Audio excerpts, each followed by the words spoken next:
les meilleurs ennemis. Emmanuel Macron et Laurent Berger ne partiront pas en vacances ensemble, et le débat sur le report de l'âge de départ à la retraite n'arrange rien.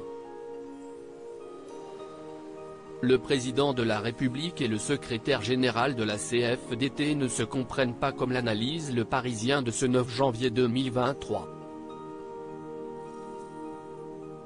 Pourtant, à l'époque où François Hollande était président de la République, et Emmanuel Macron son ministre, Laurent Berger se faisait charrier sur sa relation avec le futur président. Alors t'es ami avec lui ? Le chambrait ses collègues de la CFDT, reprenant des bruits de couloir qui agaçaient leur chef. Plus question de plaisanter aujourd'hui, car tout le monde le sait, il existe un bras de fer permanent entre les deux hommes. Personnellement, ils sont trop éloignés.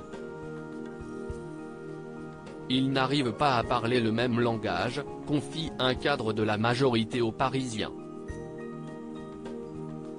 Une guerre qui remonte au quinquennat Hollande, lorsqu'Emmanuel Macron était à Bercy et qu'il s'était opposé sur le travail le dimanche.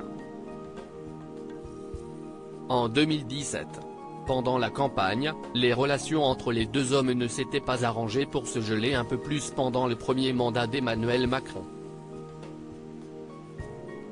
La réforme des retraites qui sera présentée le 10 janvier prochain, ne permet sûrement pas d'arranger cette incompréhension. Emmanuel Macron, son père Jean-Michel Macron, David de Rothschild, François Hollande. Ces hommes ont marqué sa vie et la CFDT ne lâche pas Emmanuel Macron ni Elisabeth Borne. Laurent Berger est prêt à en découdre.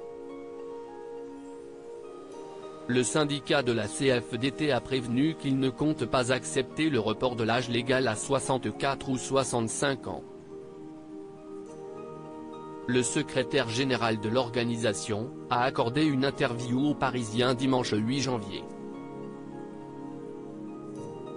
Dans les colonnes de nos confrères, il a expliqué que les salariés seront appelés à la mobilisation si le gouvernement ne l'écoute pas.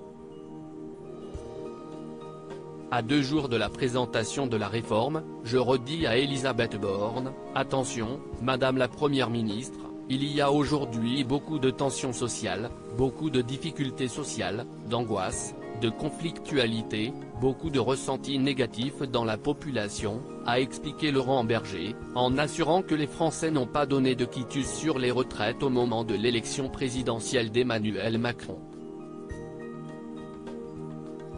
Crédit photo, Stéphane Le Mouton.